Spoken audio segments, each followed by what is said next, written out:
क्या पानी का बुदबुदा, क्या बालू की भींत,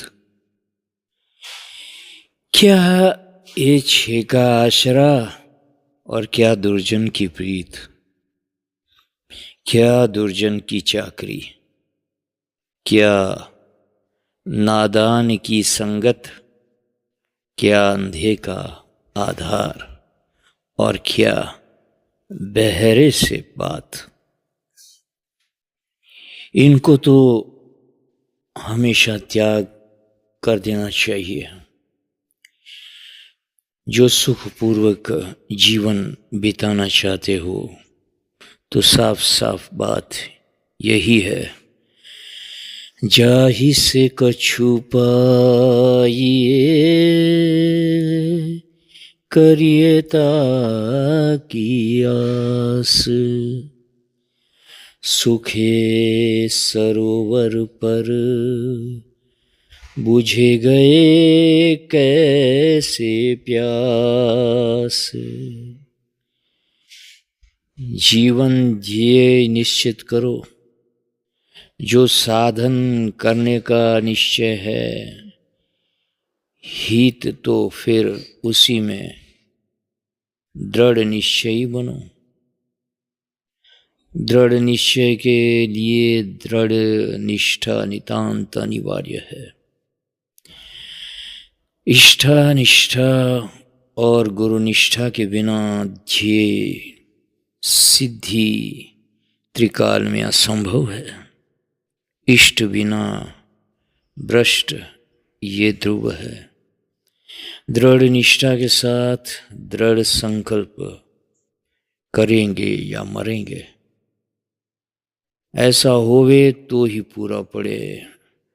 ऐसा दृढ़ निष्ठावान साधक कदापि धैर्य छोड़ता नहीं है और फल के लिए अधीर भी नहीं होता है। इसके सामने ये भी दावे के साथ कहता हूँ कि दृढ़ संकल्प और अड़िग निष्ठा है, उनकी ऊर्ध्वगति को त्रिकाल में भी कोई रोक नहीं सकता। शास्त्र वचन केवल साक्षी मात्र है। बुद्धि का उपयोग करे वही मनुष्य बुद्धि शास्त्रों के ज्ञान से पुष्ट होती है। शास्त्र इसलिए है कि हम वृत्तियों को समझे, जाने और पहचाने, बुरी वृत्तियों का त्याग करें और अच्छी वृत्तियों को पुष्ट करें। बस यहाँ शास्त्रों की मर्यादा आ जाती है। शास्त्र कब तक? समझने तक।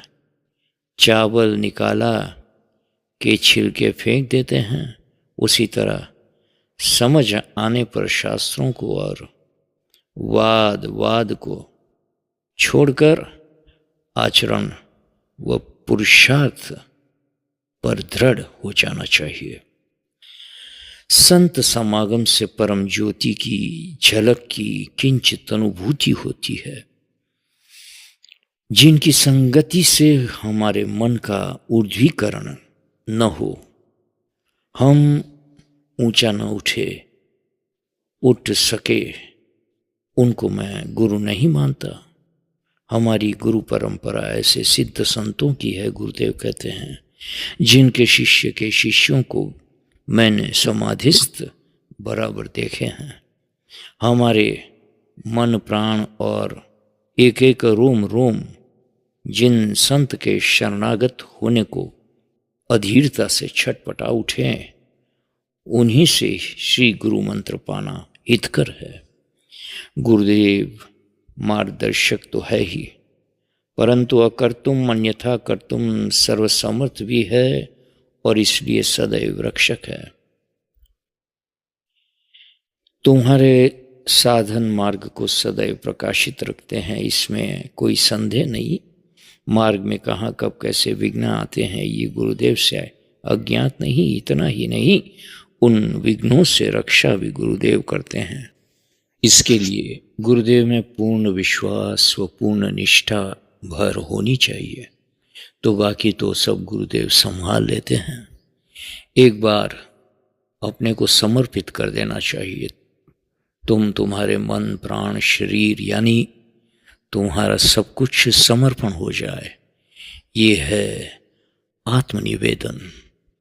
सुपात्र शिष्य में गुरुदेव स्वयं के अभिव्यक्त करते हैं अपने को। तात्पर्य कि आत्मनिवेदन में जब तुम मिट जाते हो तब गुरुदेव स्वयं को तुम में प्रकाशित करते हैं।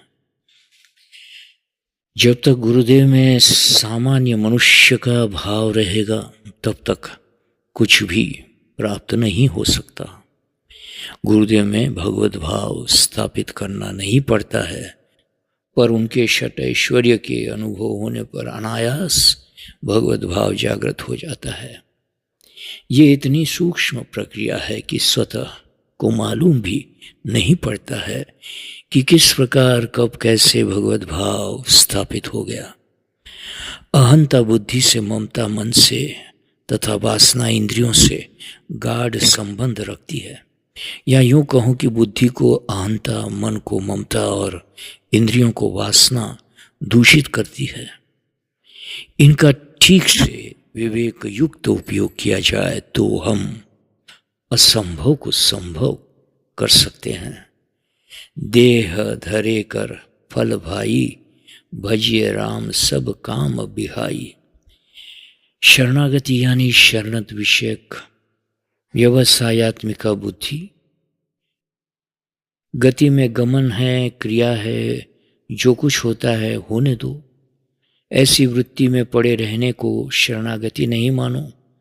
तुम्हारी वृत्ति व क्रिया को शरणत की वृत्ति व क्रिया के ढांचे में ढालना ही शरणागति है। शरणत के साथ अपनी गति मिलानी चाहिए, तब अहंता ममता की सीमा के परे अर्थात त्रिगुण के परे जाया जा सकता है।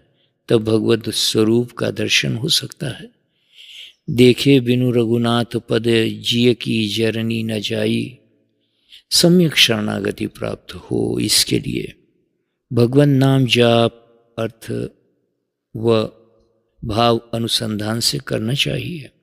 राम कौन है, उसका स्वभाव कैसा है, इसको समझो। राम वही है जिनके लिए योगी लोग योग करते हैं, जो मन वाणी से अगोचर और अतर्कय है। इस प्रकार मंत्र के अर्थ व भाव अनुसंधान से जाप करने से लक्ष्य सिद्धि शीघ्र होती है। जब समुझत रघुनाथ सुधाऊ, तब पथ परत उताइल पाऊं। कारण कि तब भगवान ही अपनी ओर हमें खींच लेते हैं। जाप का यही रहस्य है। जय श्री राम।